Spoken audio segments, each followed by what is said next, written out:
नमस्कार, स्वागत छ कार्यक्रम इश्यू अफ द डेमा। म सुशील खतिवडा। दर्शकवृन्द, कोरोना संक्रमणको दोस्रो लहरको ग्राफ नेपालमा पनि बढ्दैछ। दिन प्रतिदिन संक्रमितहरूले अस्पतालका बेडहरू भरिँदैछन्, तर सरकारले अस्पतालमा गर्नुपर्ने तयारी भने पर्याप्त गर्न सकेको छैन। संक्रमण बढ्दैछ तर भिडभाड घटेको छैन। यसले संक्रमण झन बढ्ने निश्चित छ। संक्रमण नियन्त्रणका लागि केन्द्रीय, संघीय र स्थानीय सरकारको तयारी के कस्तो छ? आजको इश्यू अफ द डेमा अहिलेका हटस्पटहरूको तयारी जस्ताको तस्तै देखाउनेछौँ। सबैभन्दा बढी संक्रमित भएको काठमाडौँ उपत्यकामा कोरोना संक्रमितको अवस्था र अस्पतालहरूको तयारी के कस्तो छ? यसबारे थप जानकारीका लागि टिभी जर्नालिस्ट रिया भण्डारीले तयार पारेको यो एउटा सामग्री रहेको छ। अब यो हेरौँ। दर्शकवृन्द, हामी कोरोनाको यस विषयमा कुराकानी गरिरहेका छौँ। विशेष गरेर अहिले विभिन्न ठाउँहरूमा, विभिन्न विश्वमै कोरोनाको संक्रमण बढिरहेको छ र यतिखेर हामी काठमाडौँको विषयमा पनि कुरा गरिरहेका छौँ। तर त्योभन्दा पहिला यतिखेर रूपन्देहीमा तयारी कस्तो छ? कोरोनाको दोस्रो लहर सुरु हुँदाखेरि त्यहाँको अस्पतालहरूको अवस्था कस्तो छ? परीक्षणको तयारी कस्तो गरिरहेको छ सङ्घीय सरकारले? यस विषयमा त्यहाँबाट हाम्रा टिभी जर्नालिस्ट शिव डुम्रेले तयार पार्नु भएको यो सामग्री प्रस्तुत गर्दैछौँ।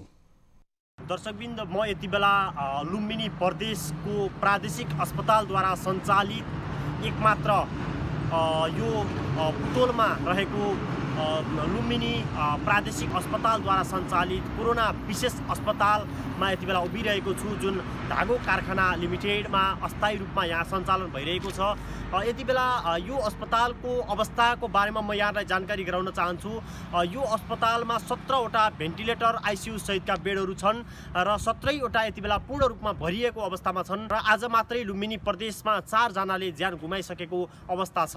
हालसम्म लुम्बिनी प्रदेशको कुराकानी गर्ने हो भने यति बेला लुम्बिनी प्रदेशमा 428 जनाको निधन भइसकेको छ, जसमा 28,748 जना संक्रमित भएका थिए, जसमध्ये उपचारमा 998 जना यति बेला उपचारमा रहेका छन् भने निको 27,319 जना पूर्ण रूपमा निको भएको अवस्था छ। अस्पतालको अवस्थाको कुराकानी गर्ने हो भने कोरोना विशेष अस्पताल भनेर लुम्बिनी प्रदेशमा 4वटा अस्पतालहरू सञ्चालित छन्। खास गरी बेलजुन्डी, दाङको बेलजुन्डी, त्यस्तै गरी राप्ती अस्पताल र लुम्बिनी प्रादेशिक अस्पतालद्वारा सञ्चालित कोरोना विशेष अस्पताल र भीम अस्पताल गरी यी 4वटा अस्पतालहरू यति बेला लुम्बिनी प्रदेशमा सञ्चालित छन्। त्यसमध्ये 7वटा निजी अस्पतालहरू पनि कोरोना विशेष अस्पतालमै सरकारले चाहिँ, लुम्बिनी प्रदेश सरकारले चाहिँ दिएको छ र जम्मा 11वटा अस्पतालहरूले अहिले कोरोना विशेष संक्रमितहरूलाई उपचार गरिरहेको अवस्था छ। हालसम्म मैले खोपको पनि कुरा गर्न चाहे। लुम्बिनी प्रदेशमा पहिलो चरणमा, पहिलो प्राथमिकतामा 71,471 जनाले कोरोना विरुद्धको खोप प्राप्त गरेका थिए भने दोस्रो चरणमा 2,06,851 जनाले अहिले कोरोना विरुद्धको खोप प्राप्त गरिसकेको अवस्था छ। म यहाँहरूलाई कोरोना अपडेटकै सन्दर्भमा रूपन्देही जिल्ला, खास गरी लुम्बिनी अन्तर्गत रूपन्देही जिल्लामा चाहिँ हालसम्म 157 जना को चाहिँ निधन भएको अवस्था छ। रूपन्देही जिल्लाको अवस्था हो यो। रूपन्देही जिल्लामा पहिलो पटक वैशाख 19 गते अर्थात् 2077 साल वैशाखको 19 गते पहिलो पटक संक्रमित फेला परेको र निधन भएको अवस्था थियो। र यसरी कुराकानी गर्ने हो भने यही अस्पतालमै पहिलो संक्रमितको निधन पनि भएको थियो। र यसरी कुरा गर्ने हो भने अहिलेसम्म रूपन्देहीमा 157 जना पूर्ण रूपमा निधन भएको अवस्था देखिन्छ भने हालसम्म झन्डै 2600 बराबर रूपन्देहीमा पनि संक्रमित भएको अवस्था छ। रूपन्देहीमा 2वटा अस्पतालहरू, खास गरी रूपन्देहीको भैरवामा सञ्चालित भीम अस्पताल जिल्ला अस्पताल हो, भीम अस्पताल र त्यसै गरी धागो कारखाना, यही धागो कारखाना जो लुम्बिनी प्रादेशिक अस्पतालका यी 2वटा अस्पतालहरूलाई विशेष गरी कोरोना विशेष अस्पतालको लागि बनाइएको छ। यी अस्पतालहरूमा भीम अस्पतालमा 8वटा आइसियू बेडहरू छन् भने धागो कारखानामा 17वटा गरी 25वटा रूपन्देही जिल्लामा हालसम्म 25वटा छन्। यो प्रादेशिक अस्पताल पनि भएको कारणले समग्र प्रदेशकै कुराकानी पनि म यहाँहरूलाई यो जानकारी गराउन चाहन्छु। चाहेँ। र परीक्षणको अवस्थाको कुराकानी गर्ने हो भने मैले केही समय अगाडि मात्रै रूपन्देहीको जिल्ला जनस्वास्थ्य कार्यालयका प्रमुखसँग कुराकानी गरेको थिएँ। परीक्षणको कुराकानी गर्दा अहिले 2 गतेदेखि वैशाख 2 गतेदेखि खास गरी रूपन्देही जिल्ला पूर्ण रूपमा खुला सिमानाकासँग जोडिएको जिल्ला पनि हो। 60 किलोमिटर खुला रूपमा भारतसँग जोडिएको जिल्ला भएको कारणले गर्दा भारतबाट नेपाल प्रवेश गर्दै गर्दा बेलैया नाकामा चाहिँ यति बेला सुरुमा स्क्रिनिङ गर्ने र स्क्रिनिङ गरिसके पछाडि अहिले होल्डिङ राख्ने, स्वास्थ्य चेक जाँच गर्ने होल्डिङ समेतको व्यवस्था गरिएको छ। होल्डिङ गरिसके केही सिम्पटम देखिएका मानिसहरूलाई त्यति बेला तत्काल आरडिटी चेक गर्ने र त्यसरी पनि पोजिटिभ देखियो भने पिसिआर चेक गर्ने यो सिस्टम मिलाइएको छ भने अहिले सीमानाकाहरू अलिक कडाइ गरिएको र चेक जाँच अलि राम्रोसँग चेक जाँच गरिएको अवस्था चाहिँ यहाँ छ। परीक्षणको कुराकानी गर्दा हालसम्म अब प्रादेशिक अस्पतालमै पनि किटको अभाव भएको कुरा यो म यहाँहरूलाई जगजाहेर गराउन चाहन्छु। प्रादेशिक अस्पतालका प्रमुखसँग कुराकानी गर्दा सरकारले अहिले किट उपलब्ध गराएको छैन, तथापि अन्य निजी अस्पतालहरूले किटको सशुल्क रूपमा किटको उपलब्धता गराई चेक जाँच चाहिँ गरिरहेको अवस्था, रूपन्देहीको अवस्था पनि त्यस्तै छ। अस्पतालको अवस्थाको कुराकानी गर्दा मैले अस्पतालको कुराकानी योभन्दा अगाडि पनि गरिहालेँ। अस्पतालको कुराकानी गर्दा रूपन्देही जिल्लामा 2वटा अस्पताल छन् जो कोरोनाको लागि विशेष अस्पताल भनेर बनाइएको छ भने समग्र जिल्लामा समग्र प्रदेशको कुराकानी गर्दा 11वटा अस्पतालहरू कोरोना विशेष अस्पतालको लागि निजी र सरकारी गरी 11वटा अस्पतालहरू यति बेला सञ्चालित भइरहेका छन्। क्वारेन्टाइनको कुराकानी गर्ने हो भने पालिकाहरूले आफै क्वारेन्टाइन सञ्चालन गरिरहेको संस्थागत रूपमा अहिले क्वारेन्टाइन सञ्चालन गरिरहेको अवस्था छैन। कोरोनाको सुरुको कहरमा पहिलो कहरमा विभिन्न स्थानीय पालिकाहरूले क्वारेन्टाइन सञ्चालन गर्ने, विभिन्न ठाउँलाई क्वारेन्टाइन बनाउने, विद्यालयलाई क्वारेन्टाइन बनाउने, सार्वजनिक ठाउँहरूलाई क्वारेन्टाइन बनाउने र ती क्वारेन्टाइनहरूमा सङ्क्रमितहरूलाई राखेर सुरक्षित रूपमा चाहिँ काम गराउने स्थिति थियो। तर यति बेला भने त्यो चाहिँ छैन। रूपन्देहीको हकमा कुराकानी गर्दा सिम्पटम देखिएका मानिसहरूलाई 10 दिनसम्म होम क्वारेन्टाइनमै बस्ने भनेर यति बेला रूपन्देही जिल्ला प्रशासन कार्यालयले, स्वास्थ्य कार्यालयले सम्बन्धित पालिकाले निर्देशन दिइरहेका छन् र त्यति बेला त्यो अवस्थामा पनि निको नभएको अवस्थामा सम्बन्धित अस्पतालमै जाने भनेर भनिरहेको छ। यति बेला अब तत्काल चाहिँ क्वारेन्टाइन सञ्चालन हुने अवस्था देखिँदैन। तथापि यसरी सङ्ख्यात्मक रूपमा दिनदिनै वृद्धि भइरहँदा आज हिजो गत राति मात्रै रूपन्देहीमा 256 जना नयाँ बिरामी देखिएका छन्। यसरी दैनिक रूपमा चाहिँ सङ्ख्या वृद्धि भइरहँदा यो वृद्धि भएको सङ्ख्यालाई व्यवस्थापन गर्नको लागि अस्पतालहरूसँग क्षमता छैन। त्यसैले क्वारेन्टाइन तत्काल स्थापना गर्नुपर्ने भनेर कतिपय अवस्थामा हिजो मात्रै डिसिएमसीको बैठकमा समेत यो विषयमा कुराकानी उठेको जिल्ला प्रशासन कार्यालयका प्रमुखले हामीसँग जानकारी गराउनु भएको थियो। आदरणीय दर्शकवृन्द, रूपन्देहीको अवस्थाको कुराकानी मैले यहाँलाई जानकारी गराइरहेको छु। कोभिड अस्पतालमा हालसम्म अहिले पूर्ण रूपमा कोभिड अस्पतालहरू पूर्ण रूपमा बेड फुल भइरहेका छन्। बिरामीहरू अब नयाँ बिरामीहरू आयो भने राख्नु अवस्था छैन, क्वारेन्टाइनको सञ्चालन भइरहेको छैन। यो स्थिति देखिने हो भने यसले चाहिँ कुन ठाउँमा पुर्याउँछ? दोस्रो भेरिएन्ट कोरोना दैनिक रूपमा यसरी सङ्ख्यात्मक रूपमा वृद्धि भइरहेको छ। विद्यालयहरू बन्द भइरहेका छैनन्, बालबालिकाहरू र अन्य थुप्रै मानिसहरू सङ्क्रमित भइरहेको अवस्था छ। यसलाई बेलैमा ध्यान दिन सकिएन भने यसले झन् ठुलो महामारी फैलाउन सक्ने देखिन्छ। शिव डुम्रे, लुम्बिनी, भैरहवा। दर्शकवृन्द, विशेष गरेर रूपन्देहीमा यतिखेर कोरोना भाइरसको सङ्क्रमण निकै तीव्र रूपमा बढिरहेको छ। त्यहाँ हटस्पट भइसकेको छ। विशेष गरेर त्यहाँ सीमानाका जोडिएको कारणले गर्दा पनि भारतबाट विभिन्न नेपाल छिर्ने व्यक्तिहरूले गर्दाखेरि सङ्क्रमणको दर अझै बढिरहेको छ। रूपन्देहीमा 2वटा विशेष गरेर विशेष कोरोना अस्पतालहरू तयार गरिएका छन्। सीमानाका भएकाले त्यहाँ रहेका अस्पतालहरूमा बिरामीहरूको चाप पनि भरिभराउ रहेको भनेर जानकारी गराउँदै हुनुहुन्थ्यो त्यहाँका हाम्रा टिभी जर्नालिस्ट शिव डुम्रेले। विशेष गरेर त्यहाँ परीक्षणको दायरा पनि कम भएको छ। सीमानाका भएको कारणले गर्दाखेरि सीमाबाट वारपार गर्ने नागरिकहरूको तथ्याङ्क बढी भएका कारणले गर्दाखेरि त्यहाँ किटको अभाव देखिएको छ। त्यहाँ विभिन्न किटको अभावले गर्दाखेरि जति चेक जाँच हुनुपर्ने हो त्यो भइ नसकेको अवस्था छ। त्यहाँ जुन कलैया नाका रहेको छ त्यहाँबाट सीमा वारपार गर्ने व्यक्तिहरूको सङ्ख्या बढ्दै गएको छ।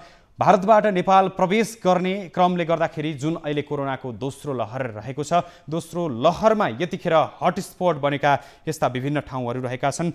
किटको अभाव हुन नदिन त्यहाँको स्थानीय सरकारले सँगसँगै प्रदेश सरकारले पनि महत्त्वपूर्ण भूमिका खेल्नुपर्ने आवश्यक देखिएको छ।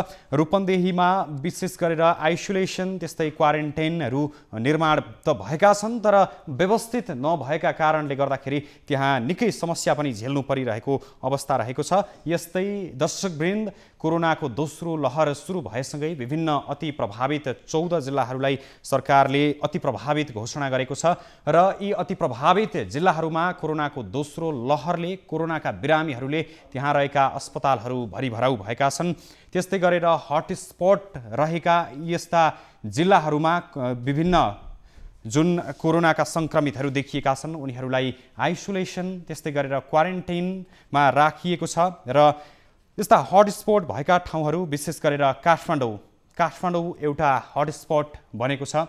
यहाँ विभिन्न ठाउँबाट विभिन्न उपत्यका बाहिरबाट आउने क्रम पनि उत्तिकै छ र उपत्यकाबाट बाहिर जाने पनि क्रम उत्तिकै रहेको छ र काठमाडौँ उपत्यकामा सँगसँगै समुदायमा पनि कोरोना भाइरसको दोस्रो लहर फैलिरहेको छ भन्ने विज्ञहरूले बताइरहेका छन्। र दर्शकवृन्द, हामी विशेष गरेर काठमाडौँ उपत्यकाका अस्पतालहरूमा तयारी कसरी भएको छ, सरकारले तयारी कसरी गरिरहेको छ, विभिन्न अस्पतालहरूमा कोरोनाका बिरामीहरूलाई राख्ने तयारी कसरी भइरहेको छ, त्यहाँ आइसोलेसनको व्यवस्था कसरी गरिएको छ, किटहरू कसरी व्यवस्थित तरिकाले ल्याइँदैछ, क्वारेन्टिनको व्यवस्था कस्तो छ भन्ने कुरा हामी जानकारी गराइरहेका छौँ। विशेष गरेर विभिन्न प्रदेशहरूबाट हामी त्यहाँको पछिल्लो अवस्थाको त्यहाँको गतिविधिको जानकारी लिने कोसिस गरिरहेका छौँ। दर्शकवृन्द, काठमाडौँ उपत्यकामा पनि त्यस्तै विभिन्न अस्पतालहरूमा विशेष गरेर टेकुम अस्पतालमा त्यहाँ कोरोनाका बिरामीहरू भरिभराउ रहेका छन्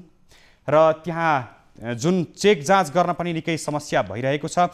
यसले गर्दाखेरि समुदाय स्तरमा पनि कोरोनाको महामारी दोस्रो लहरको महामारी फैलिएको छ भनेर विज्ञहरूले भनिरहेका छन् र विशेष गरेर दोस्रो लहरमा बालबालिका र युवावस्थाहरूमा कोरोनाले बढी सताएको भन्ने पनि विज्ञहरूले बताइरहेका छन्। र दर्शकवृन्द, कोरोना भाइरसमा ले काठमाडौँको स्थिति कस्तो बनाएको छ, विशेष गरेर काठमाडौँमा कतिको तयार गरिएको छ, यहाँको स्थानीय सरकारले प्रदेश सरकारले उपत्यकामा कोरोना भाइरससँग जुझ्नका लागि आइसोलेसन क्वारेन्टाइन सँगसँगै यस्ता व्यवस्थाहरू कतिको गरेको छ, यो विषयमा हामी टिभी जर्नालिस्ट रिया भण्डारीले तयार पारेको यो सामग्री हेरौँ। कोरोना संक्रमणको दोस्रो लहर फैलिरहेको छ। दोस्रो लहर फैलिरहँदाखेरि सरकारले गरेको तयारी कस्तो छ र अस्पतालहरूको अवस्था कस्तो छ? बढ्दो संक्रमणलाई धान्न सक्ने अस्पतालको भौतिक संरचना छ कि छैन, यस विषयमा कुराकानी गर्नको लागि यति बेला हामी शुक्रराज अस्पतालका निर्देशक डाक्टर सागर राज भण्डारीसँग कुराकानी गर्दैछौँ। विगत 1 महिनादेखि तयारीमा लागेका छौँ। हाम्रो यो जुन माघ 4 गतेदेखि सुरु गरेको नन कोभिड सेवालाई हामी बन्द गरेका छौँ। अर्थात् अन्य सेवाहरू जस्तै एचआइभी सङ्क्रमितहरू भयो, डेङ्गु, कालाजार, मलेरियाका टिबीका बिरामीहरूलाई अब उनीहरूको जोखिमको हिसाबले हेर्दाखेरि चाहिँ अब असर नपरोस् भनेर अन्य अस्पतालमा चाहिँ ट्याक्सिप गरेका छौँ। उहाँहरूले त्यो अन्तरङ्ग सेवा नै अस्पतालबाट लिनुहुन्छ। अहिले हामी कोभिड डेडिकेटेडमा छ, सबै सेवाहरू कोरोनाको सङ्क्रमणको लागि मात्र प्रवाह गरिराखेका छौँ। अहिले अस्पतालमा कति आइसियु बेड छन्, कति आइसोलेसन बेडहरू छन्, वार्डमा कति बेड छ, यो बढ्दो सङ्क्रमणलाई धान्न सक्ने अस्पतालको अवस्था छ कि छैन? यस्तो छ, यो चाहिँ पुरानो अस्पताल हो होइन। यो पुरानो अस्पतालमा तपाईँले भवन एकदमै धेरै लामो समय धेरै पहिले नै बनेको भवनहरूमा हामीले चाहिँ कोभिड-19 को जुन सङ्क्रमण आइसकेपछि यसलाई कोभिड डेडिकेटको रूपमा चाहिँ विकास गर्नको लागि हाम्रा बेडहरूलाई घटाइराखेका छौँ। पहिले 100वटा बेडलाई घटाएर 60वटामा लगेका छौँ। त्यसमध्ये हामीसँग 22वटा आइसियु बेड छ र त्यस्तै हामीसँग स्पेसल आइसोलेसन 5वटा बेड छ भने आइसोलेसन बेड 33वटा बेडहरू छन् र इमर्जेन्सीमा 10वटा बेड छ।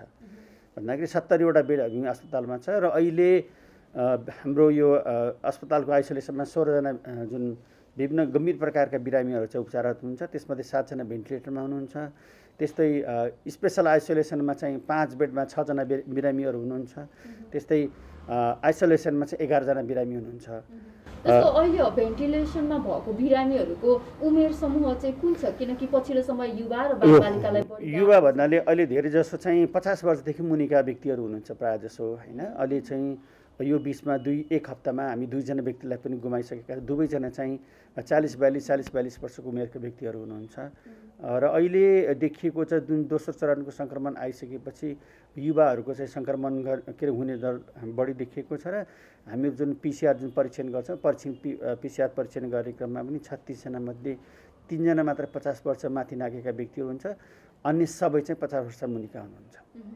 अहिले अस्पतालको हामी भौतिक संरचनाको नै कुरा गर्दैछौँ। भौतिक संरचना चाहिँ अहिले वार्डहरूमा या सङ्क्रमितहरू राख्नको लागि आइसोलेसनहरूको व्यवस्था चाहिँ कस्तो छ?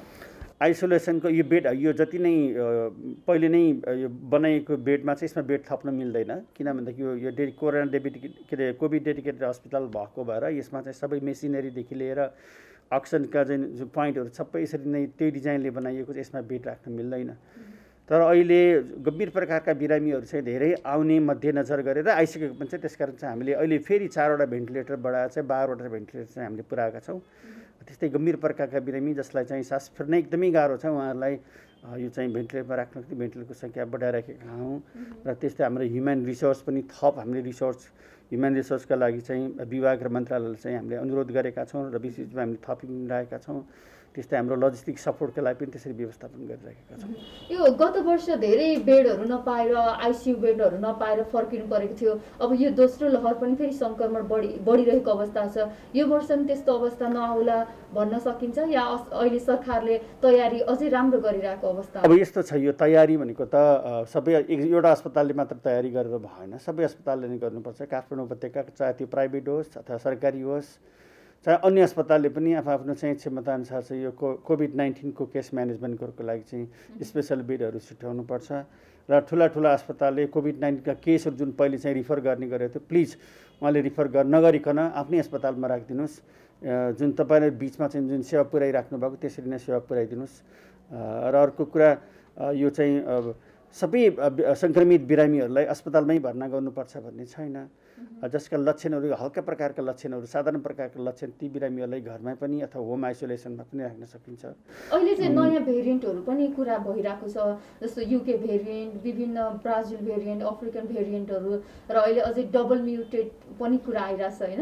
यसमा चाहिँ यो कस्तो अहिले देखिएको कोरोना चाहिँ के नयाँ भेरिएन्टहरू हो? यस्तो छ, यो हामी चाहिँ जेनोमिक सिक्वेन्सिङ हामी कहाँ हुँदैन। हामी कहाँ सङ्कलन भएको स्वाबहरूको चाहिँ हङकङमा चाहिँ त्यो भेरिफाई गर्न पठाउँदाखेरि झन्झनै 80-90% युके भेरिएन्ट नै देखिएको छ। र युके भेरिएन्टमा के देखिएको छ भन्दाखेरि यसको सङ्क्रमण दर उच्च भएको र यसले जुन यो बिमारीहरूमा कडा प्रकारको लक्षणहरू देखाउने 2-3 दिनमै कन्डिसन एकदम वर्स हुने, उहाँलाई चाहिँ भेन्टिलेटरमा राख्नुपर्ने, अक्सिजन सपोर्टमा राख्नुपर्ने त्यस्तो कन्डिसन देखिएको छ। हजुर, अन्तिममा चाहिँ सरकारले जुन हस्पिटलहरूलाई सपोर्ट गर्नुपर्ने हो कोरोना बिरामी उपचार गर्न, त्यो सपोर्ट सरकारबाट आउने सहयोग अस्पतालहरूमा चाहिँ आएको छ कि छैन?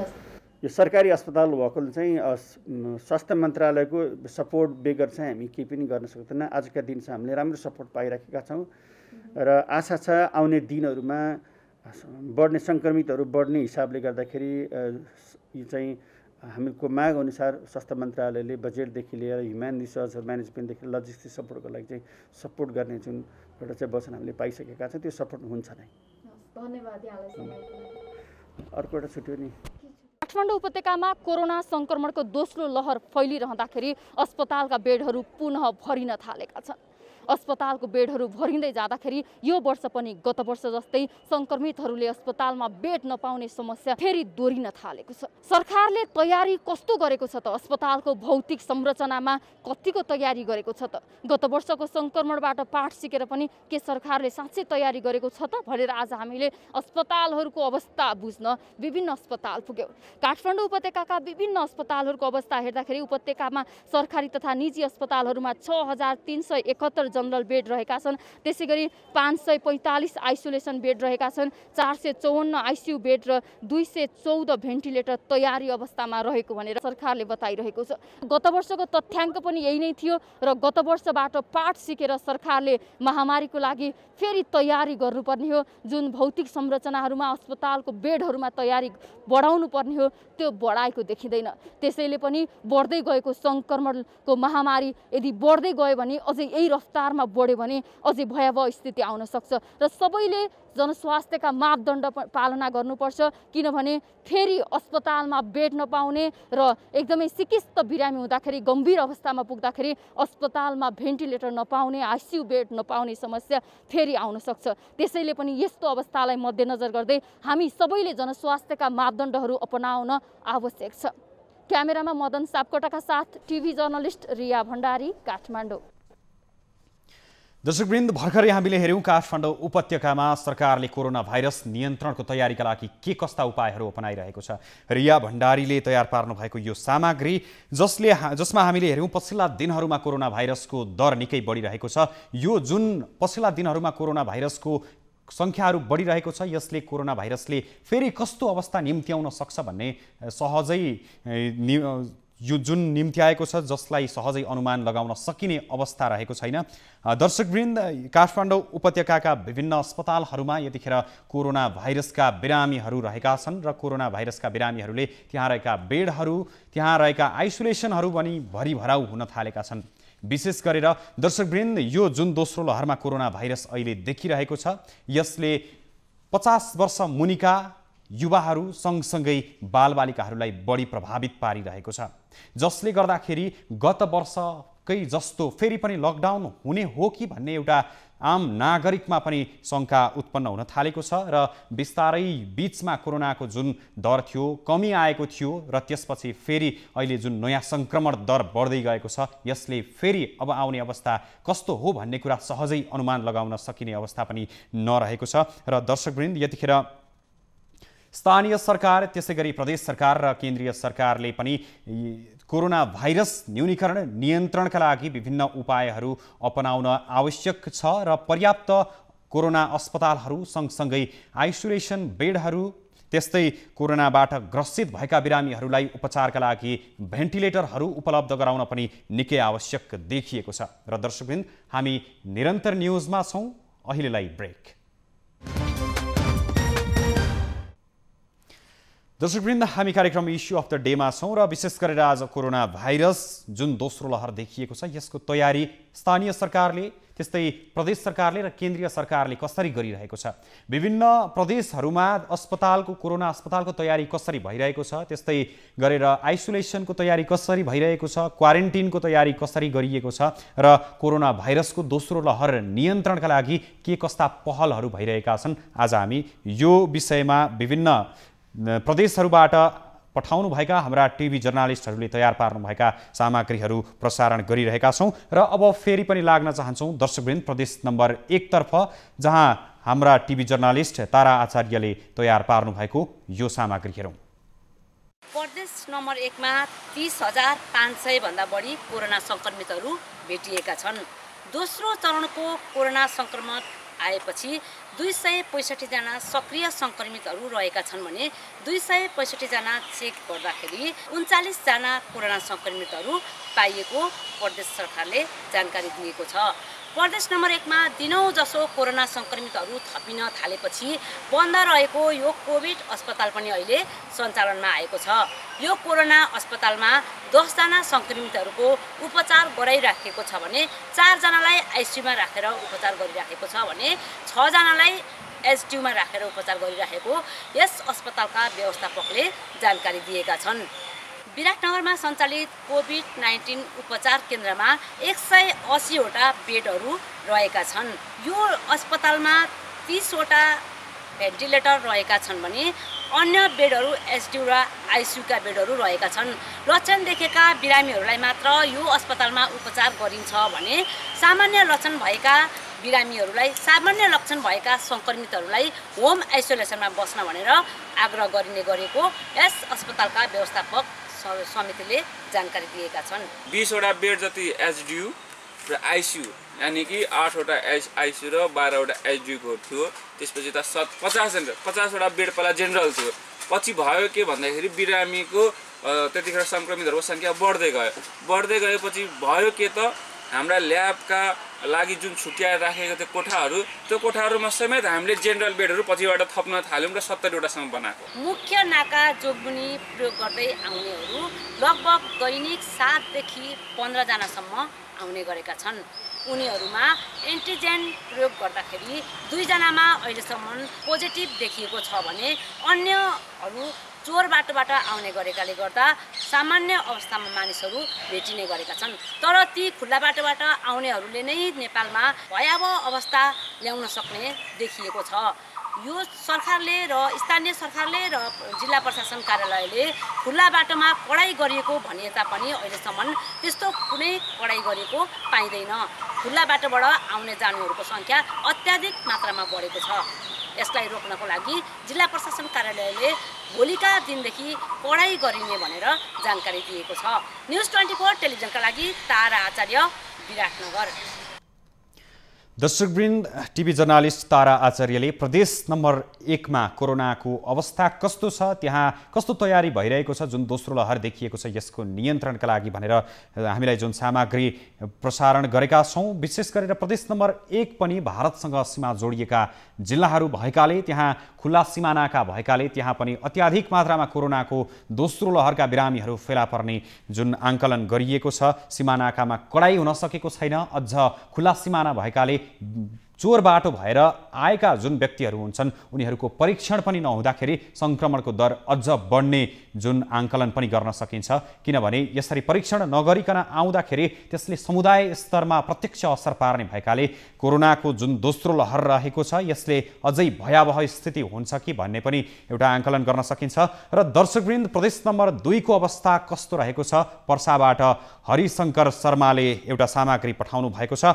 त्यहाँ कोरोनाको नियन्त्रणका लागि आइसोलेसन, त्यस्तै त्यहाँको परीक्षणको दायरा कसरी अगाडि बढाइँदैछ, कोरोना अस्पतालहरूको व्यवस्था कसरी गरिएको छ, यो विषयमा हामी यो सामग्री प्रस्तुत गर्दैछौँ। टिभी जर्नालिस्ट हरिशङ्कर शर्माले तयार पार्नु भएको। केही दिन यतादेखि वीरगञ्जमा कोरोना सङ्क्रमितहरूको सङ्ख्यामा दिन प्रतिदिन वृद्धि हुँदै गइरहेको अवस्था छ। वीरगञ्ज स्थित नारायणी अस्पतालमा सञ्चालित PCR परीक्षणको क्रममा दिनहुँ कोरोना सङ्क्रमित पुष्टि हुनेहरूको सङ्ख्यामा वृद्धि हुँदै गइरहेको अवस्था छ। यही 4 गते मात्रै हेर्ने हो भने वीरगञ्ज स्थित नारायणी अस्पतालको परीक्षणको क्रममा 45 जनामा सङ्क्रमण पुष्टि भएको छ, जसमध्ये 39 जना मात्रै पर्सा जिल्लाका रहेका छन्। यसै गरी गत एक हप्ता यताको तथ्याङ्क हेर्ने हो भने नारायणी अस्पतालमा गरिएको परीक्षणको क्रममा 251 जनामा सङ्क्रमण पुष्टि भएको छ, जसमध्ये 215 जना पर्सा जिल्लाका रहेका छन् भने 29 जना बारा जिल्लाका, 4 जना रौतहटका, 1 जना मकवानपुरका र 1 जना काठमाडौँका रहेका छन्। गत यो एक हप्ताको तथ्याङ्क हेर्ने हो भने चैत्र 27 गते 15 जना, 29 गते 28 जना, 30 गते 40 जना, 31 गते 28 जना, वैशाख 2 गते 38 जना, 3 गते 57 जना र 4 गते 45 जनामा सङ्क्रमण पुष्टि भएको छ। नारायणी अस्पतालमा 5 वटा नर्मल बेड सहित 35 वटा बेडको आइसोलेसन सञ्चालन अवस्थामा छ। त्यसै गरी नारायणी अस्पतालमा सञ्चालित आइसोलेसनमा 5 वटा भेन्टिलेटर तयारी अवस्थामा रहेको छ, जबकि कुनै पनि त्यस्तो अहिलेसम्म बिरामी भेन्टिलेसनमा राख्ने अवस्थामा चाहिँ छैन। तर 5 वटा भेन्टिलेसन तयारी अवस्थामा छ, जुन बेला चाहेको अवस्थामा चढाउन सकिने, बिरामीलाई भेन्टिलेटर अक्सिजन दिन सकिनेको लागि 5 वटा भेन्टिलेसन तयारी अवस्थामा राखिएको छ भने यसै गरी 7 वटा आइसियू सहितको बेड तयारी अवस्थामा नारायणी अस्पतालमा राखिएको हामीलाई निमित्त मेडिकल सुपरिन्टेन्डेन्ट डाक्टर एनामुल हकले जानकारी दिनुभएको छ। यसै गरी नारायणी अस्पतालमै 50 बेडको आइसोलेसन बनाउने तयारी अवस्थामा रहेको छ भने वीरगञ्जको नगवा 16 स्थित नेसनल मेडिकलले सञ्चालन गरेको बाबा होटलमा पनि 110 बेडको आइसोलेसन सञ्चालन गर्नको लागि तयारी अवस्थामा रहेको छ। यसै गरी कोरोना सङ्क्रमितलाई मध्यनजर गर्दै सङ्क्रमण पुष्टि भएकाहरूलाई क्वारेन्टाइनमा राख्नको लागि वीरगञ्जमा 2 वटा धर्मशालाहरू तयारी अवस्थामा राखिएको छ, गोपाल मण्डली र कलवार धर्मशाला।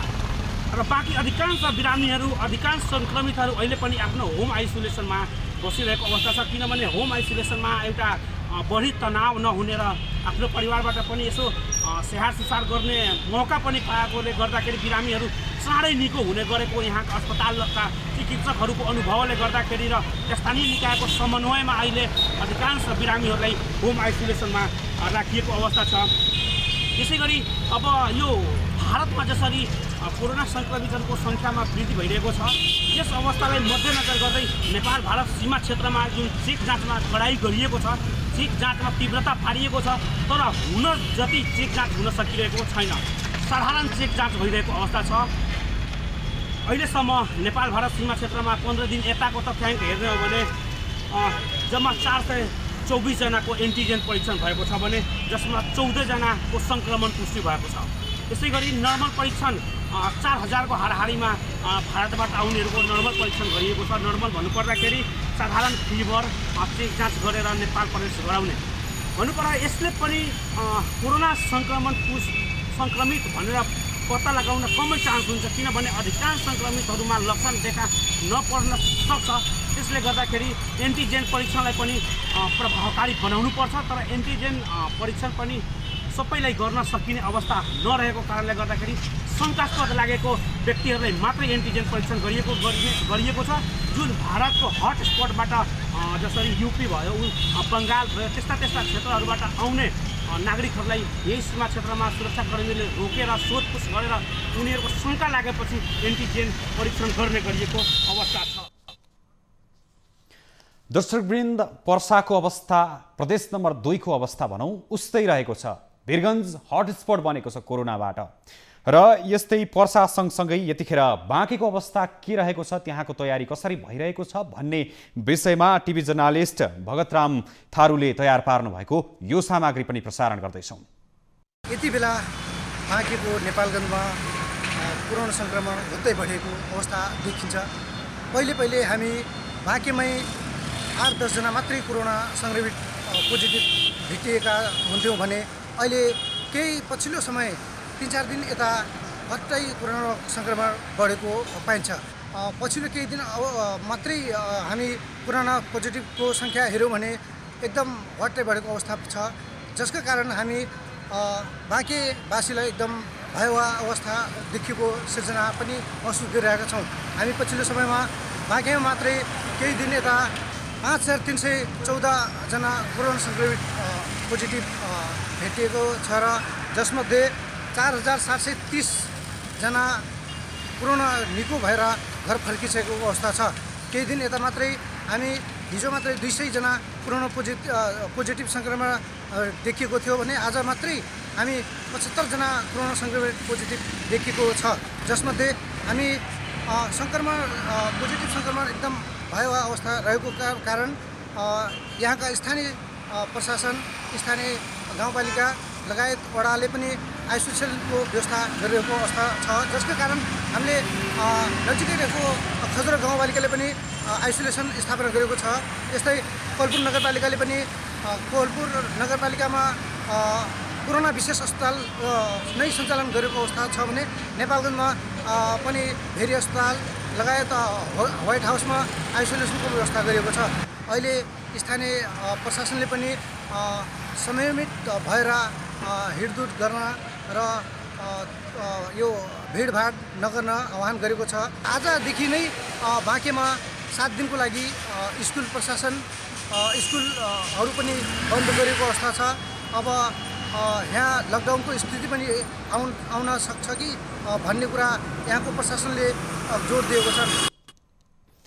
दर्शकवृन्द, कोरोना भाइरसको जुन दोस्रो महामारी रहेको छ यसले निकै भयावह स्थिति निम्त्याउने अवस्था रहेको छ। पछिल्ला दिनहरूको तथ्याङ्क हेर्ने हो भने दिनानुदिन सङ्क्रमितको सङ्ख्या बढिरहेको छ र कोरोना भाइरसबाट नियन्त्रणका लागि बच्नका लागि तिनै तहका सरकारले आफ्नो तर्फबाट महत्त्वपूर्ण भूमिका खेल्नुपर्ने आवश्यक देखिन्छ।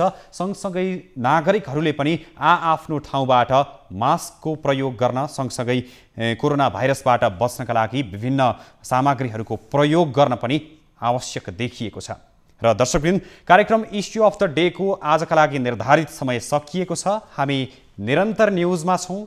नमस्कार।